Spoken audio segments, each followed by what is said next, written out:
السلام عليكم ورحمة الله.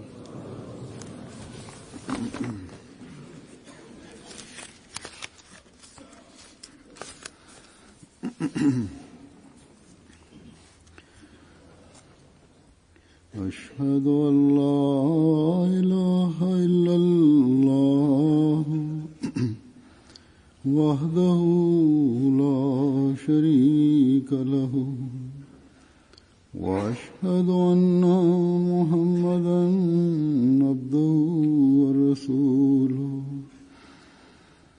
أما بعد فأعوذ بالله من الشيطان الرجيم بسم الله الرحمن الرحيم الحمد لله رب العالمين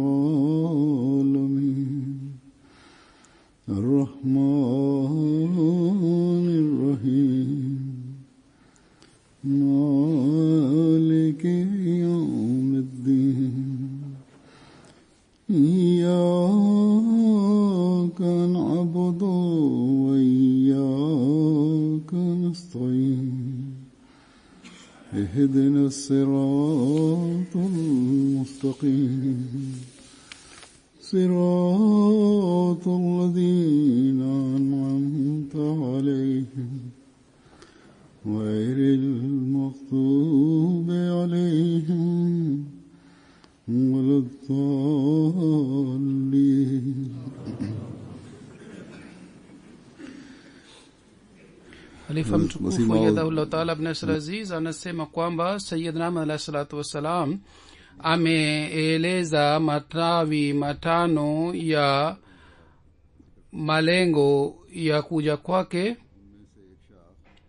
Miongoni wa matawi haya, tawi moja ni kusambaza vipeperushi, yani kwa ajili ya kutoa hoja na mahubiri, kusambaza vipeperushi. Sehemu moja Sayyidina alayhi salatu wassalam anasema, leo kwa ajili ya kutimiza hoja nimenuia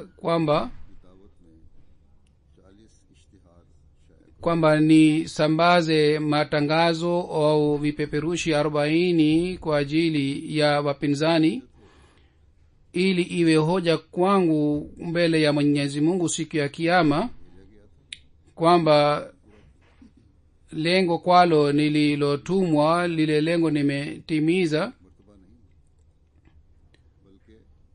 Vipeperushi hivi havikutangazwa mara moja, bali Sayyidina alayhi salatu wassalam kabla ya kumadai yake alisambaza vipeperushi wingi sana, aliandika matangazo mengi sana.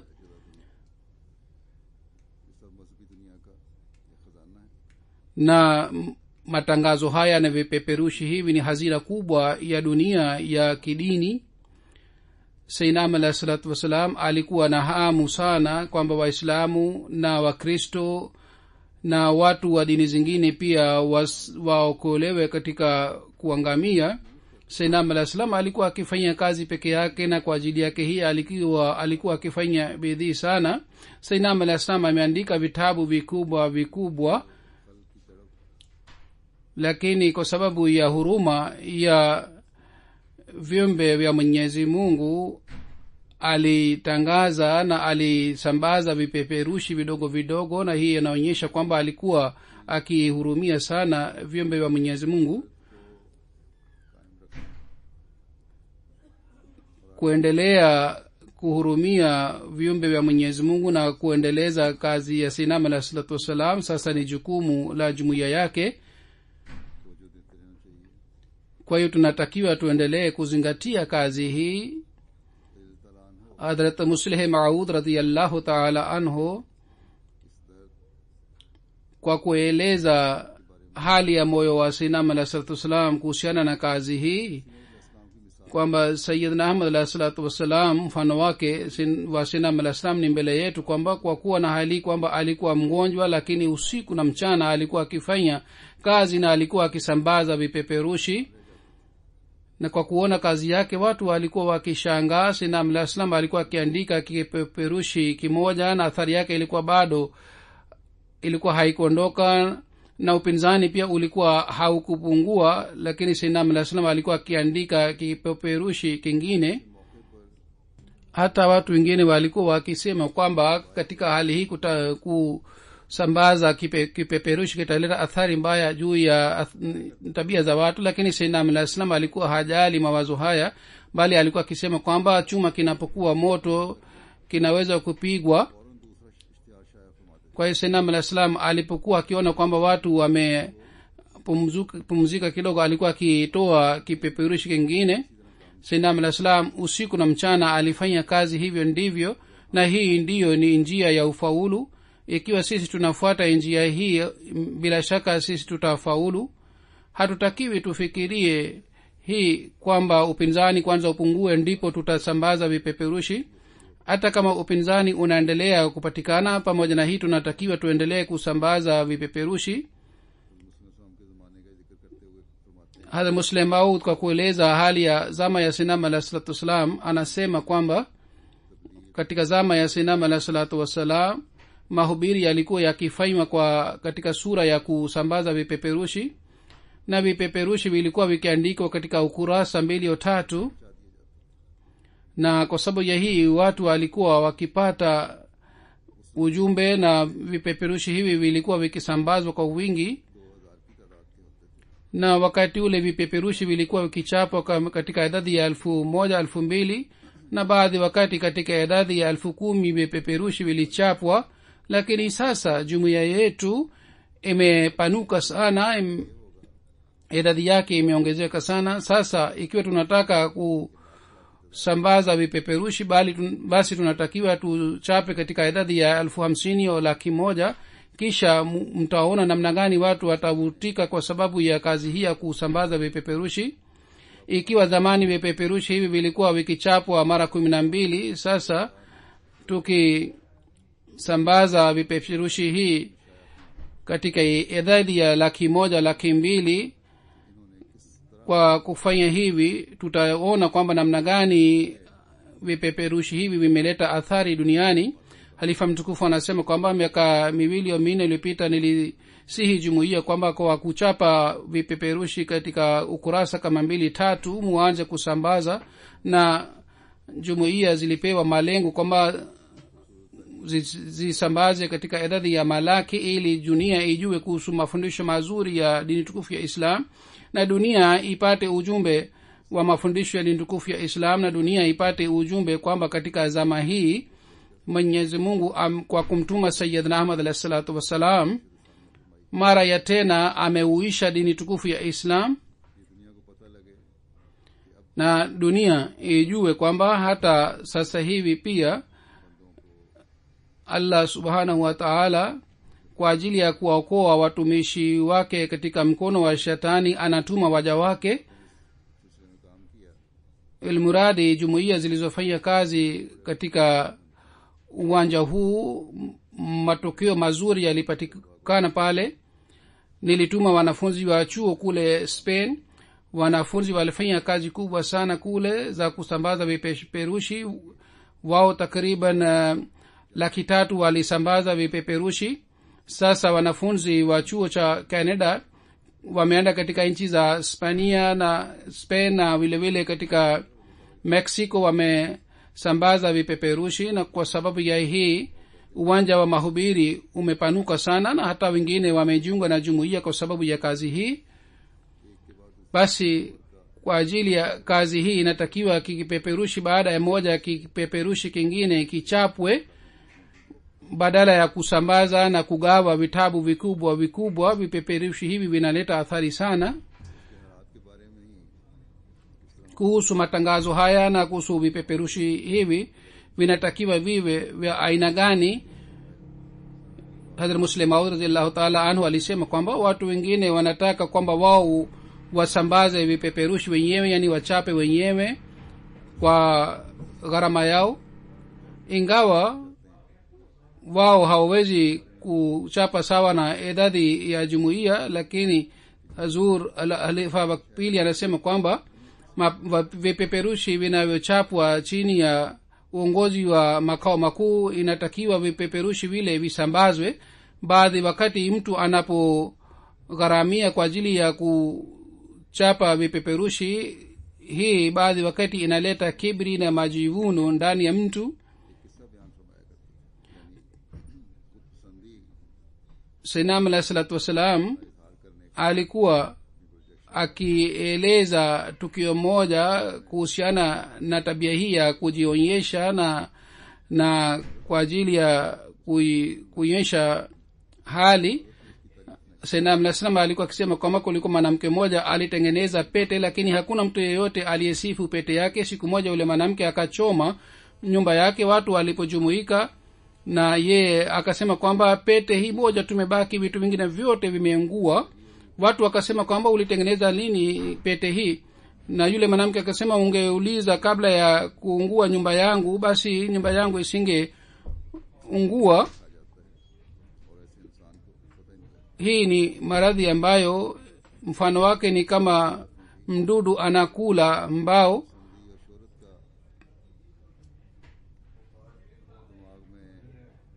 Ikiwa mtu anakuwa na tabia ya kujionyesha na kuwa na kibiri, katika hali hii yeye hapati faida ya kazi yake, hata yeye anapata hasara zaidi kuliko faida.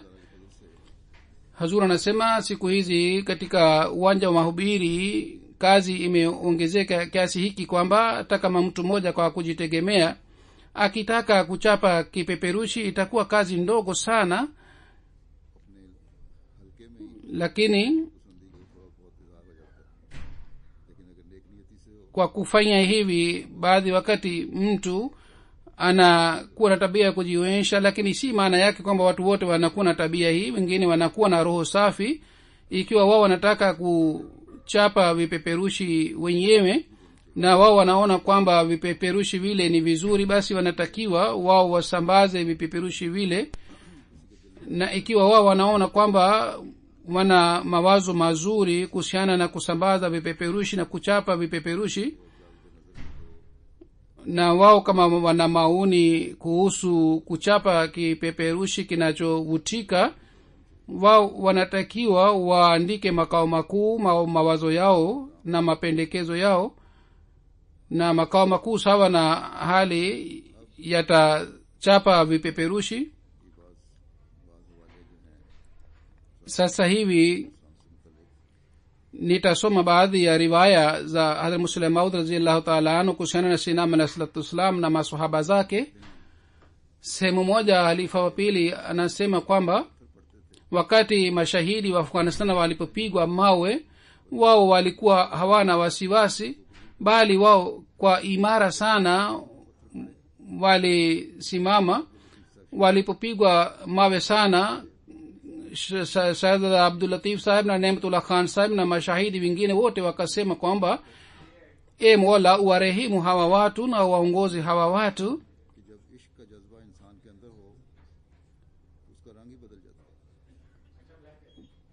Kweli ni kwamba mtu anapokuwa na mapenzi hali yake imebadilika na athari inapatikana katika maneno yake na nuru ya uso wake inavuta watu.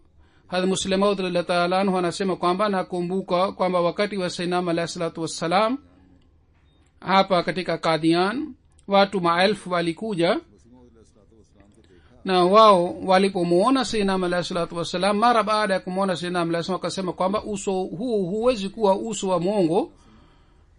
Hawakupata mahubiri aina yoyote, lakini walimkubali Sayyidina alayhi salam kwa kumuona tu. Hazur anasema mifano ya aina hii inapatikana siku hizi pia. Napokea barua chungu mzima. Katika barua zile watu wanaandika kwamba sisi tulipoona picha ya Sayyidina alayhi salatu wasalam, kwa kuona picha tulisema kwamba uso huu hauwezi kuwa uso wa muongo, kwa hiyo tukafanya bayat.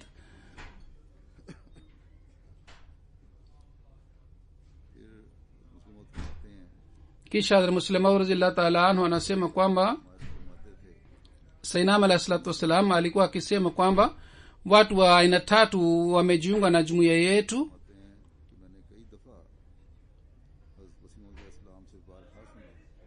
Nilimsikia Sayyidina alayhi salatu wasalam mara chungu mzima akisema kwamba katika jumuiya yetu watu wa aina tatu wamejiunga. Ya kwanza ni wale watu ambao kwa kuelewa madai yangu na kwa kufikiria wamejiunga na jumuiya.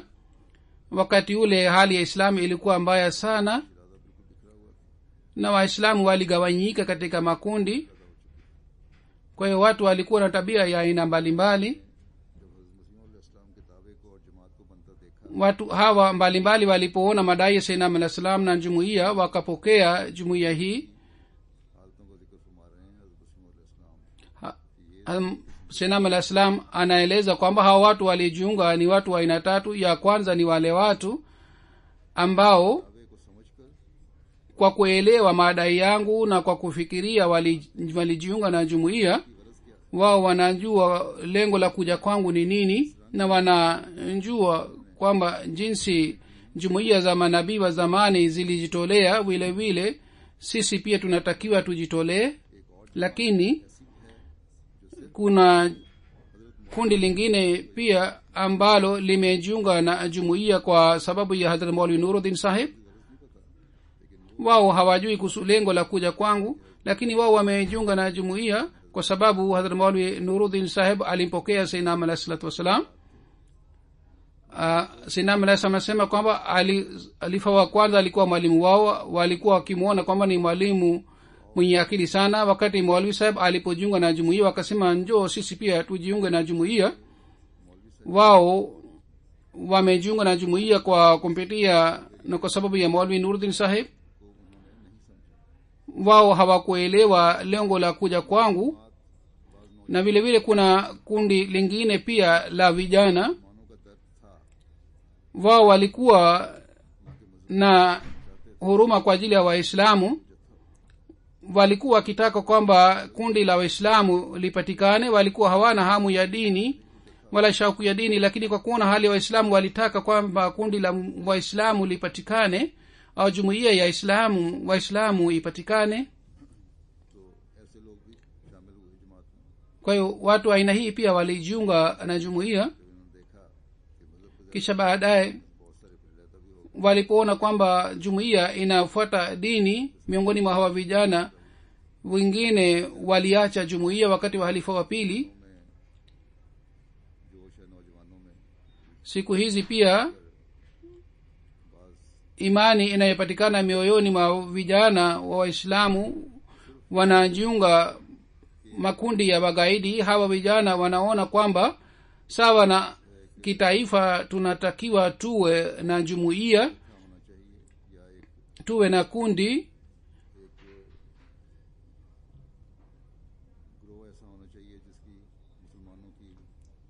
ambalo linathibitisha umoja wa Islam. na hawa vijana hawafuati dini ya Islam. na taarifa inayopatikana kutoka Iraq na Syria, taarifa hizi zinaonyesha kwamba kazi zao ni za aina hii, kwamba wao wanapoulizwa kuhusu Qur'an tukufu au dini tukufu ya Islam wanasema sisi hatujui. wao wanasema kwamba sisi tunazingatia umoja wetu tu kwa jina la Islam. na Sayyidina alayhi salatu wasalam anasema kwamba hawa vijana wanataka wawe pamoja na kundi lao lipatikane na idara zipatikane ndani yao na madarasa zianzishwe. na wao wanataka kufanya kazi hii kwa kuwa kama ni taifa moja. na walikuwa hawakuweza kuunda kundi ya jumuiya, na walipoona kwamba watu wengi wamejiunga nami, kwa hiyo wakaja kwangu wakajiunga nami. sasa wao wanataka waanzishe madarasa ambapo watoto wasome. na kwa sababu ya hii wao wanaona kwamba jumuiya yetu ni kundi tu, si jumuiya ya Mwenyezi Mungu. njia za kupata maendeleo duniani ni tofauti na njia za kupata maendeleo katika dini ni tofauti. idara zinapata maendeleo kwa njia nyingine na dini inapata maendeleo katika njia nyingine. katika dini inatakiwa tuboreshe hulka zetu, yani kwa ajili ya maendeleo ya dini tunatakiwa tuboreshe hulka zetu, tuwe na hulka njema na tuwe na tabia ya kujitolea na tusali swala ili imani yetu iimarike, na tufunge saumu na tumtegemee Mwenyezi Mungu. na tuahidi kwamba tutamtii Mwenyezi Mungu. Ikiwa tutafanya vitu hivi vyote, labda dunia itatuita sisi ni watu wenda wazimu, lakini kwa Mwenyezi Mungu hakuna mwenye akili zaidi kuliko sisi. Ndani ya Qur'an tukufu imeandikwa kwamba Waislamu wanaotoa mali katika njia ya Mwenyezi Mungu, wanafiki wanasema kwamba hawa Waislamu ni wajahili wanaoendelea kupoteza mali yao. Hawajali kwamba wao watumie fedha yao kwa ajili ya kazi nzuri. Vile vile Waislamu wanapojitolea muda wao, wakati wao, wanasema hawa ni menda wazimu, wanapoteza wakati wao, watapata maendeleo namna gani? Kana kwamba wao wanaona kwamba Waislamu ni wajahili au ni mwenda wazimu. Haya ni majina mawili Waislamu waliopewa, lakini angalieni kwamba hawa walioitwa wajahili na mwenda wazimu wakawa walimu wa dunia. Basi jumuiya yetu madamu haifuati mwenendo huu, kama wanafiki na wakafiri waliwaita Waislamu wanafiki, mwenda wazimu na wajahili, madamu sisi hatupati hali hii kama Waislamu wa zamani walipata, sisi hatuwezi kupata ufaulu. Ikiwa mnataka kusema uongo wakati wa dharura, ikiwa mnataka kwamba wakati wa dharura mudanganye, ikiwa mnataka wakati wa haja mufanye utapeli, au ikiwa mnataka kwamba wakati wa dharura musengenye kisha mutegemee kwa kuwa na hali mutegemee kwamba mtafaulu, kumbukeni nyinyi hamwezi kupata ufaulu ambao ahadi yake alifanywa Sinama alayhi salatu wassalam na Mwenyezi Mungu. Na hii ni kazi za idara za dunia, yani kudanganya, kusema uongo na kuwapatia hasara watu wengine. Hii ni kazi ya idara za dunia, lakini katika dini jambo hili halikubaliwi, bali hii ikiwa mtu anafanya hivi katika dini anapata laana ya Mwenyezi Mungu. Katika dini lazima tuwe na hulka njema na vitendo vizuri. Basi wanajumuiya wanatakiwa waendelee kuboresha hulka zao na waimarishe imani yao sana. Kisha alifa wa pili anaeleza tukio moja wakati Taalimu Islam School ilipoanzishwa. Anasema kwamba kulikuwa wakati Taalimu Islam College ilipoanzishwa, na iliambiwa wakati ule kwamba sisi tunahitaji malaki kiasi hiki kwa ajili ya kuendesha college, na mipango mingi ilianzishwa kuhusiana na hali ile. Sayyidina Muslima radhiyallahu ta'ala anasema kwamba kulikuwa wakati kwamba ilikuwa ngumu kwa ajili yetu kuanzisha madaraja makubwa katika shule. Mwanzoni watoto wetu walikuwa kienda katika shule za mabaniani. Walimu ambao walikuwa mabaniani wakaanza kutoa darasa mbele ya hawa wanafunzi wetu kwamba hamtakiwi mule nyama, kwa sababu kula nyama ni dhuluma, na walikuwa wakileta shutuma dhidi ya Islam, walikuwa kishambulia Islam. Watoto walipokuwa wakirudi nyumbani walikuwa wakieleza kwamba walimu wetu wanatuambia hivi. Kulikuwa shule moja kule Kadian, kule pia alikuwa mwalimu mmoja ambaye alikuwa baniani, yeye pia alikuwa akitoa darasa ya aina hii. Siku ya kwanza mimi nilipokwenda shuleni kwa ajili ya kusoma, yani katika shule ya serikali, yani Muslimu anasema nilipokwenda siku ya kwanza shuleni, chakula changu kilipokuja mchana, mimi nikatoka nje ya shule na nikakaa chini ya mti moja kwa ajili ya kula kile chakula. Nakumbuka vizuri kwamba siku ile nyama ilipikwa na mimi nilipewa nyama katika chakula changu. Mia Umar Din Saheb marehemu alikuwa baba wa Mia Abdullah Saheb. Yeye pia alikuwa akisoma katika shule ile ile, lakini alikuwa katika daraja kubwa na mimi nilikuwa katika daraja la kwanza. Nilipokuwa nimekaa chini ya mti kwa ajili ya kula chakula, yeye pia akaja pale kwa kuona chakula changu, akasema, "Bwana, wewe unakula ngozi, unakula nyama?" Yeye alikuwa Muislamu. lakini sababu yake ilikuwa hii kwamba walimu ambao walikuwa mabaniani walikuwa wakifundishwa kwamba kula nyama ni dhuluma, ni kitu kibaya ikiwa mtu mnakula chakula. Neno la ngozi nilisikia mara ya kwanza kutoka kwake, kwa hiyo sikuelewa kwamba ngozi maana yake ni nini. Nikamuuliza kwamba hii si ngozi bali ni nyama. Yeye akasema ngozi ni nyama. Kwa hiyo neno la ngozi nilisikia mara ya kwanza kutoka kwake, na nilisikia kwa njia hii kwamba kula nyama au ngozi ni kitu kibaya, tunatakiwa tujiepushe na tabia hii. Kana kwamba mabaniani walikuwa wakileta shutuma za aina hii, na wanafunzi walikuwa wakieleza nyumbani kwamba walimu wanaleta shutuma za aina hii. Kundi moja lilimfikia Sinam alayhi salatu wasalam. Sinam alayhi salam akasema kwamba kwa vyovyote jumuiya inatakiwa ianzishe shule moja. Kwa hiyo shule moja ilianzishwa, na ilieleweka kwamba jumuiya imepata malengo yake kwa kuanzisha shule ile. Katika siku zile Nawab Muhammad Ali Khan Saheb aliyekuwa shemeji yetu akahamia Qadian. Yeye alikuwa na shauku sana ya kuanzisha shule. Yeye katika Malerkotle alikuwa na shule moja. Yeye akasema kwamba mimi nataka kwamba shule hii ya Qadian iwe high school, shule ya secondary. Nitafunga shule yangu kule Malerkot, na msaada ninaotoa kule nitatoa hapa. Kwa hiyo shule ilifunguliwa kule Qadian. kisha baadaye wa Muhammad Ali Khan Sahib na khalifa wa kwanza radhiyallahu ta'ala anhu, kwa sababu ya shauku ya hawa wote wawili, iliamuliwa kwamba shule ya secondary ifunguliwe. Kwa hiyo shule ya secondary ilifunguliwa, lakini shule ile ilikuwa shule kwa jina tu, kwa sababu walimu walikuwa si wasomi sana. Lakini miradi shule ile ilipata jina la secondary, ile jumuiya pia ilikuwa haina fedha kwa ajili ya kutumia kule. Hatimaye ilifika wakati kwamba serikali ilianza kusisitiza kwamba shule zijengwe na boarding pia ilijengwe,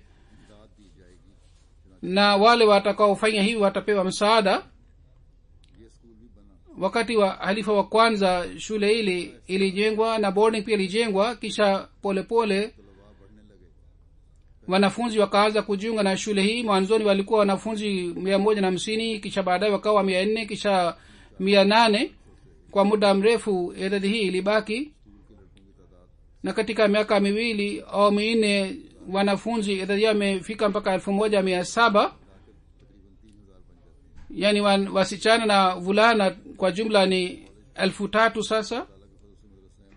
Hatimaye polepole shule hii ikawa college.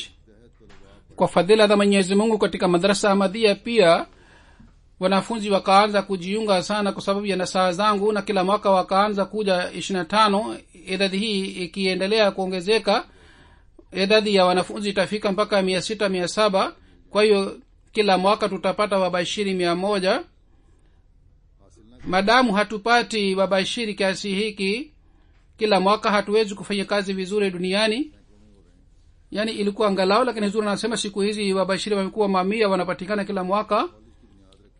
1944 niliweka msingi wa college, kwa sababu wakati ulifika kwamba tuwafundishe wanafunzi wetu sisi wenyewe. Kulikuwa wakati kwamba wanajumuiya walikuwa watu wa kawaida, walikuwa hawana fedha sana, ingawa watu wengine walijiunga na jumuiya waliosoma katika college. Lakini wale ambao walikuwa matajiri hawakujiunga na jumuiya, isipokuwa watu wachache. Mwenye biashara moja Sheikh Abdurrahman alijiunga na jumuiya. Baadaye Sheikh Rahmatullah Saheb. Miongoni wa zaidi ya hawa kuliko hakuna mwenye biashara ambaye alijiunga na jumuiya, mpaka halifa wa kwanza siku moja akasema kwamba kwa kupitia Qur'an tukufu na hadithi inajulikana kwamba mwanzoni watu wakubwa hawakubali, na hii ni dalili ya ukweli wa Sayyidina alayhi salatu wassalam kwamba katika jumuiya yetu hakuna mtu mtajiri sana.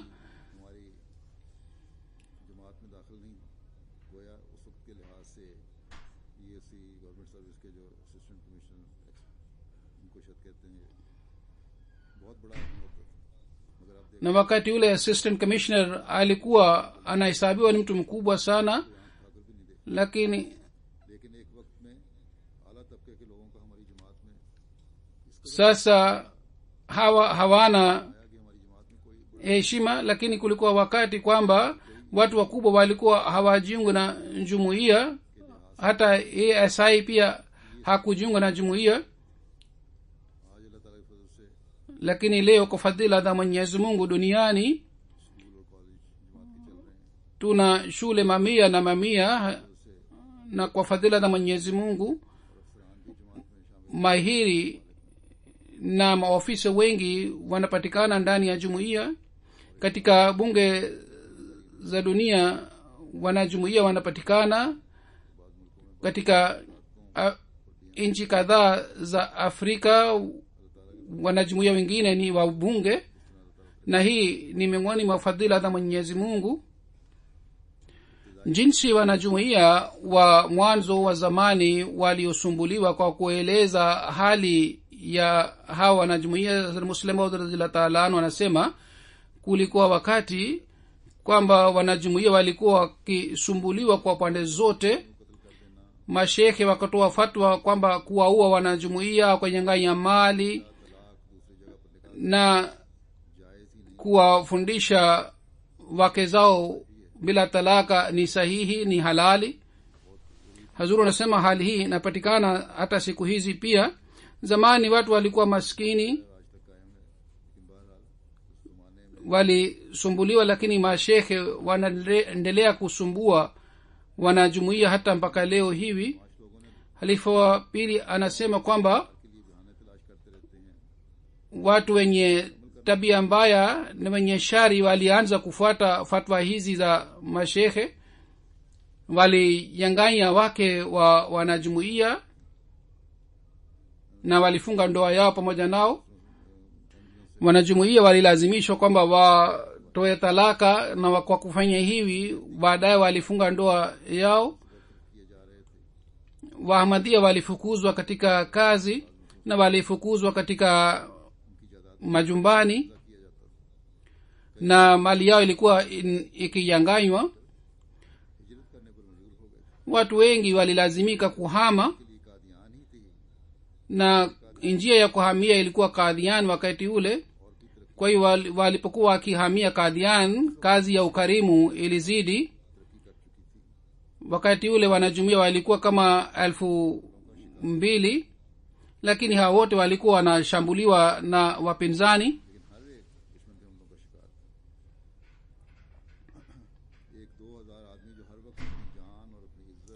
Watu 2,000 ambao walikuwa na fikira ya kulinda mali yao na nafsi zao, na walikuwa wakijadiliana na watu.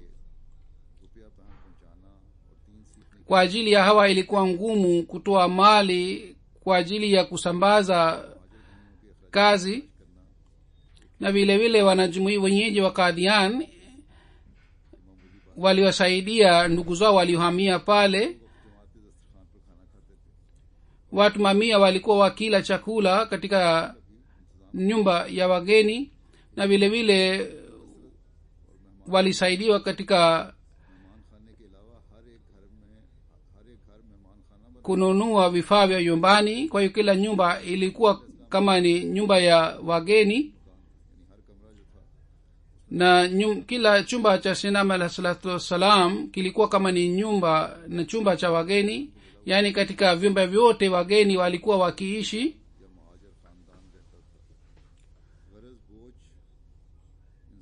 ili muradi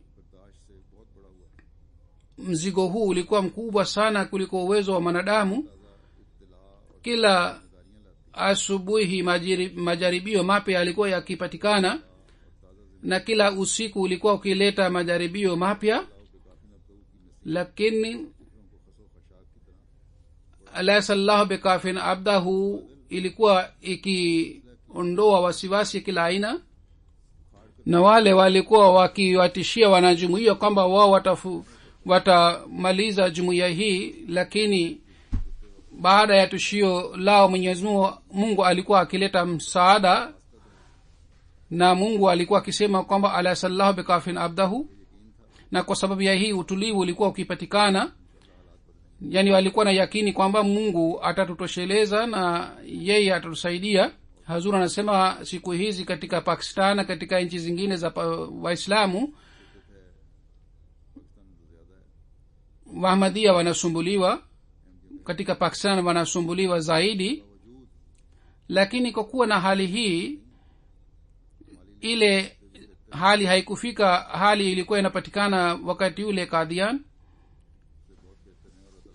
kwa sababu fadhila za Mwenyezi Mungu zimepatikana nyingi sana siku hizi, na jumuiya imefika katika kila kona ya dunia. Wanajumuiya hawaendi katika nchi moja, bali wao wanahamia katika nchi mbalimbali, na kwa sababu ya hii jumuiya inaendelea kupanuka. Ikiwa shida inapatikana katika hali hii, sauti ya alasallahu bikafin abdahu inakuwa tegemeo la wanajumuiya katika kila kona ya dunia. Chakula cha sinam alayhi salatu wassalam kinapatikana. Kwa hiyo Mwenyezi Mungu hakutuacha wala hatatuacha ikiwa sisi tunaendelea kujiunga naye na kuwa naye. Bila shaka tunalazimika kutoa zabihu. Wanajumuiya wanatoa zabihu na wanajitolea, lakini kila mara wanapojitolea inatuonyesha njia mpya ya fadhila za Mwenyezi Mungu, na Mwenyezi Mungu hapunguzi rehema zake. Kuhusu muujiza ya ulinzi wa Mwenyezi Mungu, Hazrat Muslim Maud radhiyallahu ta'ala anhu anaeleza tukio moja.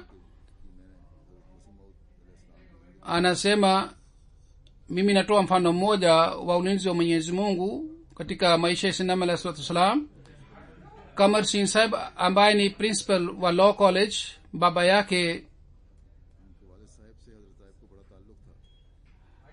alikuwa urafiki na Sinam alayhi salatu wasalam. Hata Sinam alayhi salam alipokuwa akitaka fedha alikuwa akichukua mkopo kutoka kwake. Kamar Singh Sahib alikuwa baniani na alikuwa urafiki wa Sinam alayhi salatu wasalam. Katika kesi ya Jehlam, huyu bana alimwambia mtoto wake kwamba awe wakili wa Sinam alayhi salatu wasalam. Sababu ya urafiki wake ilikuwa hii kwamba wakati alipokuwa kijana, yeye pamoja na Sinam alayhi salam walipokuwa wakiishi Sialkot pamoja, yeye alishuhudia nishani chungu mzima. Miongoni mwa nishani hizi, nishani moja ilikuwa hii kwamba usiku moja Sinam alayhi salam alikuwa analala pamoja na marafiki zake katika nyumba moja. Usiku Sinam alayhi salam kaamka na ilitiliwa moyoni mwake kwamba nyumba hii ipo hatarini. Kwa hiyo aliwaamsha Sinam alayhi salam marafiki zake wote na akasema kwamba nyumba hii ipo hatarini, kwa hiyo tutoke nje. Lakini marafiki wote kwa sababu ya usingizi hawakujali, na kwa kusema hii walilala kwamba wewe una wasiwasi tu.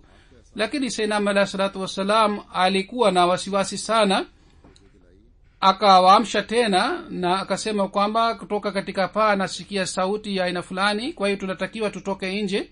Wale marafiki zake wakasema hii ni jambo ya kawaida, sauti ya aina hii inapatikana ikiwa ambao inaliwa na wadudu, kwa hiyo sauti ya aina hii inapatikana, hii ni jambo ya kawaida, kwa nini unaharibu usingizi wetu? Sinam alayhi salam akasisitiza kwamba nyinyi munikubali na mutoke nje. Kwa hiyo wakalazimika kwa wakatoka nje.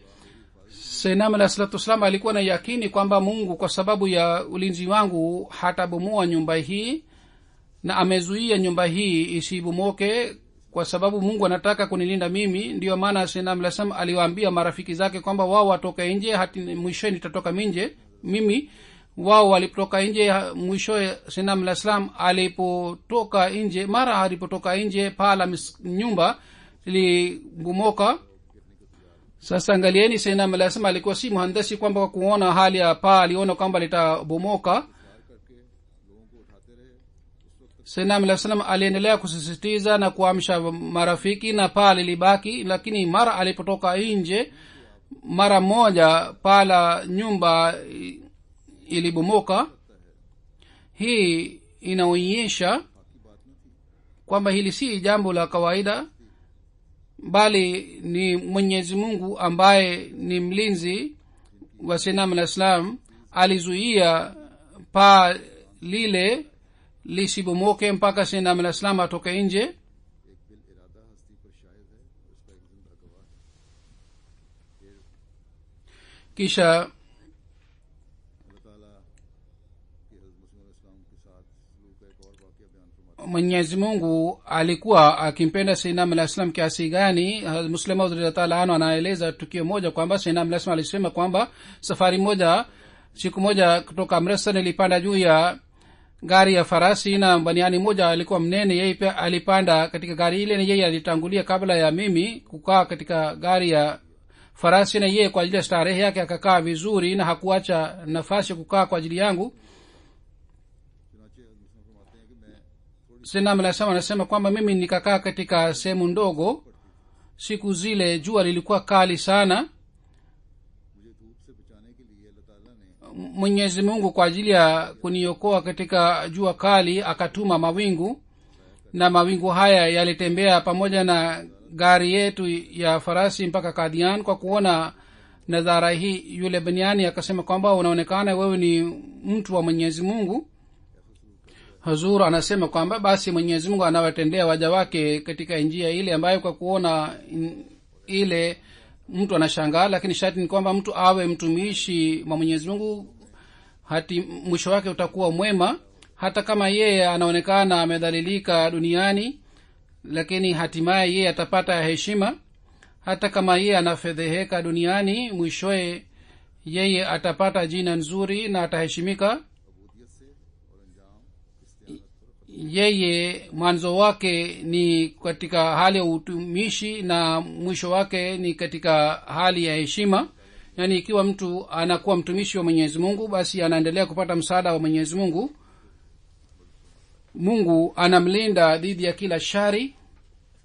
एक आम पीर और अल्लाह ताला के भेजे हुए फरिश्ते Mtu mwema wa kawaida na हम बांटने nabii wa Mwenyezi Mungu, और इंसानियत के लिए दर्द में क्या फ़र्क होता है, इसकी एक मिसाल tofauti gani inapatikana baina ya hawa wote. Kwa kutoa mfano wao, Hazrat Muslim Maud anasema kwamba Munshi Ahmad Jan Saheb wa Ludhiana, yeye alifariki kabla ya madai ya Sayyidina alayhi salatu wassalam, मगर उनकी रूहानी बेनाई lakini jicho lake la kiroho lilikuwa ya aina hii kwamba kabla ya madai ya Sayyidina alayhi salatu wassalam alimwandikia Sayyidina alayhi salam kwamba हम मरीजों की है तुम्ही पे निगाह, तुम मसीहा बनो खुदा के लिए, yani sisi tunakuona wewe uwe masiha kwa ajili ya Mwenyezi Mungu. Munshi Ahmad Jan Saheb alisihi watoto wake kwamba mimi sasa nakufa, lakini mkumbuke vizuri nasaha hii kwamba lazima Mirza Saheb atadai siku moja, na nawasihi kwamba lazima mumpokee Mirza Saheb atakapodai. उन्होंने अपनी जवानी में Yeye huyu bwana katika ujana wake miaka 12 aliendesha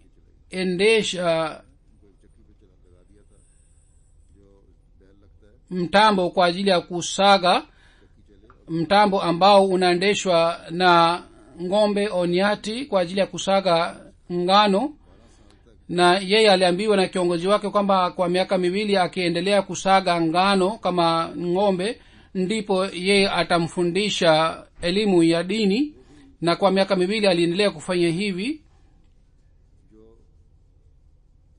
फरमाते हैं तो वो लोग जो रूहानी कहलाते थे उस जमाने में Alifa wa pili anasema kwamba wale watu walikuwa wakijulikana kwamba ni watu wema, wao pia walikuwa bahili katika kuwafundisha wengine, lakini Sayyidina alayhi salatu wassalam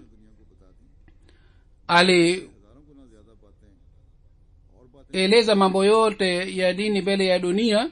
Hata alieleza elimu ambayo dunia ilikuwa haijui. Hivi alieneza elimu yake duniani kote. Kama ilivyoelezwa katika hadithi, dunia haikuheshimu hazina hii na elimu hii. Basi watu wa Mwenyezi Mungu hawawezi kupambana na yule mtu ambaye anatumwa na Mwenyezi Mungu kwa ajili ya kurekebisha hali ya dunia. na kwa ajili ya kuongeza imani za dunia na kwa ajili ya kuwaleta karibu na Mwenyezi Mungu, kama alivyosema Sayyidina alayhi salatu wassalam, kazi ambayo kwayo Mwenyezi Mungu amenituma, kazi ile ni hii kwamba niondoe umbali unaopatikana baina ya Mwenyezi Mungu na waja wake, ili imani ipatikane tena. Kisha alisema Sayyidina alayhi salatu wassalam kwamba ukweli uliofichika duniani nidhihirishe ule ukweli. Kwa ajili hii Mwenyezi Mungu amenituma, na imani iliyofunika chini ya uchafu nitoe nje ile imani,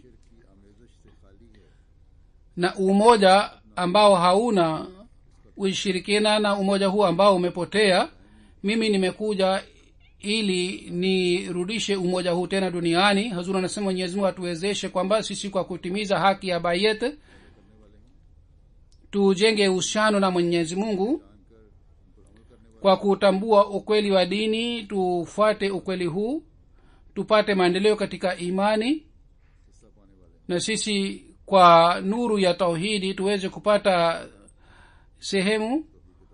Mwenyezi Mungu aijalie dunia hii kwamba iweze kutambua nuru hii, hasusan Waislamu waweze kuelewa hali ya moyo wa Sayyidina alayhi salatu wassalam na wapate nafasi ya kujiunga naye. Halifa mtukufu anasema baada ya swala nitaswalisha jeneza mbili ghaibu. Ya kwanza ni ya bwana Noman Ahmad Anjum saheb, mwana wa Chaudhry Maksud saheb, mwenyeji wa Malir wa Karachi.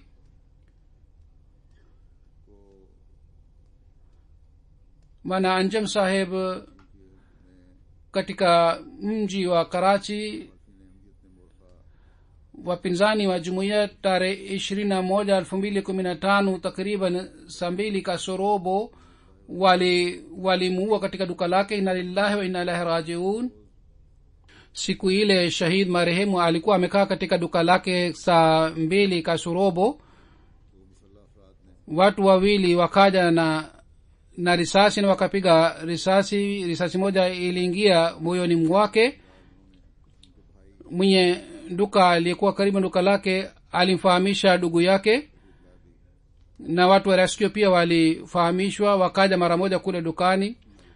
Noman sahib alikuwa amejeruhiwa sana, lakini kabla ya kufika hospitali alifariki njiani. Na lillahi wa inna ilaihi rajiun.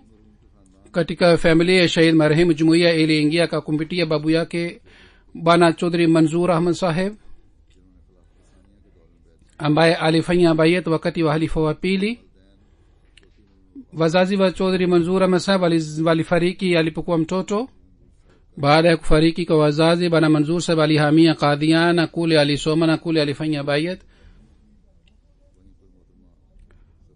Kule alioa bi Safia Sadka binat wa Mubarak Ahmad saheb.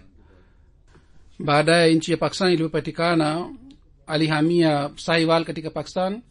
Baba wa shahid marehemu bwana Maksud Ahmad saheb alizaliwa katika Rabwa, yani baadaye walihamia Rabwa. Babu wa shahid marehemu alipata kazi kule Gujranwala. 1968 ye alihamia Gujranwala. 1976 wakati hali ilipoharibika na wapinzani waliposhambulia jumuiya, wakati ule babu wa shahid marehemu Chaudhry Manzoor Ahmad saheb, baba mdogo na mjomba mmoja waliuawa wakati ule. yani mashahidi walikuwa watatu katika familia hii.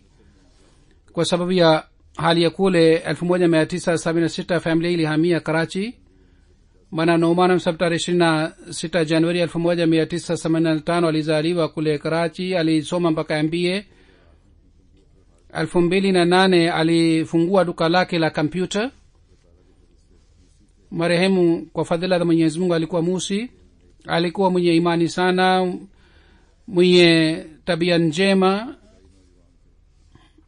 alikuwa kijana mzuri sana. wafanya kazi walikuwa wakifanya kazi katika duka lake, alikuwa akiwatendea kama ni ndugu zake. Katika miti chini ya uongozi wa jumuiya, kazi iliyoanzishwa, yeye alitoa kompyuta kama ni zawadi kule. Hata alienda kwa ajili ya kuestablish, yeye alikuwa na hamu kwamba kwa jina la babu yake aanzishe institute ya kompyuta ili jina la baba alibaki. ndiyo maana yeye alitoa wakfu kompyuta kule miti na vifaa vingine. alikuwa mpendwa sana. wasikuwa wanajumuia walikuwa wakisema kwamba huyu bana ni malaika. alikuwa qaid wa khudamul ahmadiyya katika jumuiya yake. alikuwa anatanguliza dini juu ya dunia. alipata tishio kutoka kwa wapinzani mara kwa mara, lakini alikuwa akiwasihi ndugu zake wadogo kwamba wao wawe waangalifu. siku moja shahid marehemu alikuwa analeta vifaa vya duka lake. njiani alisimamishwa na watu, wakanyang'anya mali yake na fedha yake, na pamoja na hiyo wakasema kwamba tulikuja kwa ajili ya kukuua, lakini sasa tumepata fedha, kwa hiyo tunakuacha. shahid marehemu ameacha mama yake na baba yake Chaudhry Maksud Ahmad Saheb na ndugu wawili Zishan Mahmud na Usman Mahmud.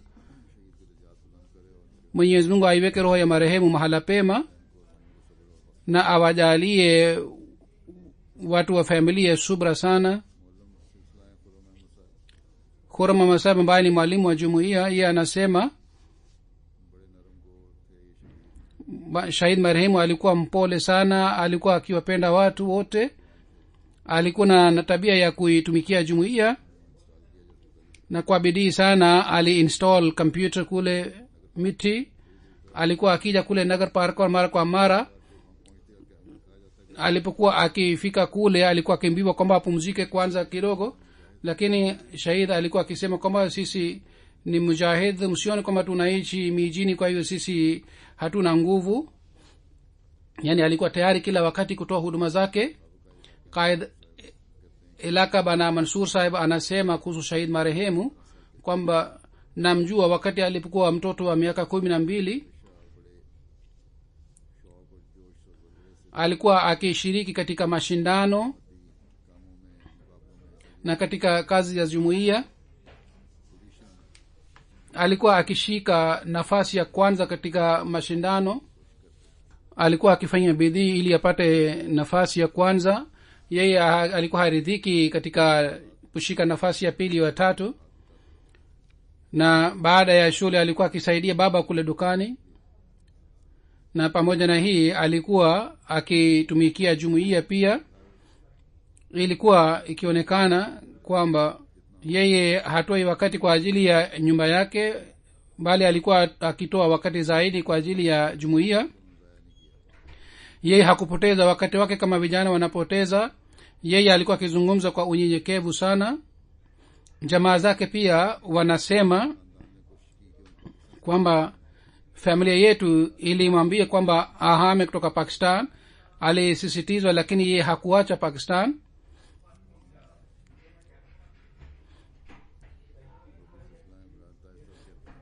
Burhan Tahir ambaye ni Bashiri, yeye anasema kwamba huyu bana alikuwa jamaa yangu, lakini mimi sikumwona kwamba yeye anazungumza kwa sauti ya juu na mtu yeyote, bali alikuwa akizungumza kwa unyenyekevu sana. alikuwa mtu wa kupenda sana watu.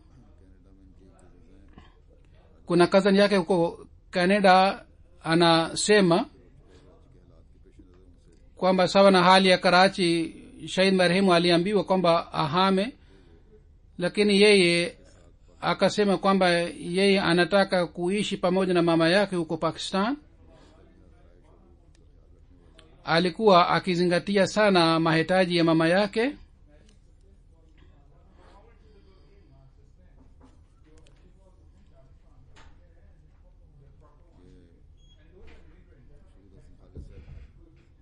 Mashhud Hasan Khalid Saheb ambaye ni Bashiri anasema siku moja nilikuwa nimekaa na shahid marehemu, nilikuwa nazungumza naye.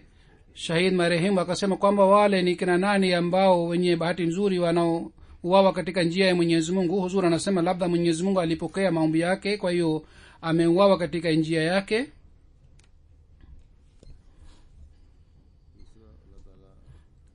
mwenyezi mungu aiweke roho ya marehemu mahala pema na pandisha madaraja yake. jeneza ya pili ni ya bana engineer farukh khan saheb, naib amir wa peshawar. farukh ahmad khan saheb mwana wa muhammadan saheb alikuwa anaenda peshawar kutoka rabwa. baada ya shura tayari ya gari ilipasuka na gari ilipata ajali, na yeye akatoka nje ya gari, na kwa sababu hii alijeruhiwa sana. polisi ya barabara ilimpeleka hospitali ni mara moja, lakini alifariki. inna lillahi wa inna ilaihi rajiun.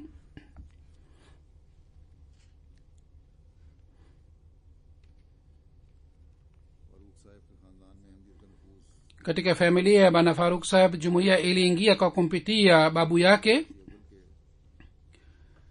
ambaye alifanya bayet wakati wa halifa wa kwanza, lakini wakati wa halifa wa pili alijiunga na watu wa lahori. baadaye farukh khan saheb katika mwaka 1989 alifanya bayet ya uhalifa tena, kisha baadaye ndugu zake wengine wawili pia wakafanya bayet ya uhalifa. alizaliwa 1954. alisoma mpaka uhandisi katika idara ya serikali. aliendelea kufanya kazi. 1985 alioa katika familia ya kiahmadia. alikuwa mtu mwenye imani sana na aliwahi kuwa sekretari islahu rishad wa jumuiya ya peshawar. alikuwa musi kwa fadhila za mwenyezi mungu. mwenyezi mungu amghofirie na amrehemu na awajalie subra watu wa familia yake, mke wake na watoto wake wawili. mtoto mmoja ni 25 na mtoto mwingine ni 17 na vile vile ni binti moja. mwenyezi mungu awajalie subra, amin.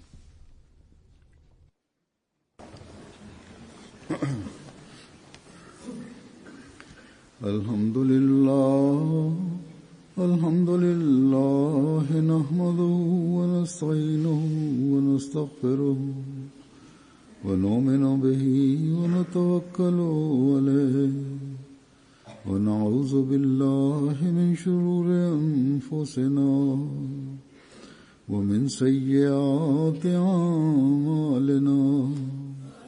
من يهده الله فلا مضل له ومن يضلل فلا هادي له ونشهد أن لا إله إلا الله ونشهد أن محمدا عبده ورسوله. عباد الله رحمكم الله إن الله يأمر بالعدل والإحسان وإيتاء ذي القربى وينهى عن الفحشاء والمنكر والبغي يعظكم لعلكم تذكرون.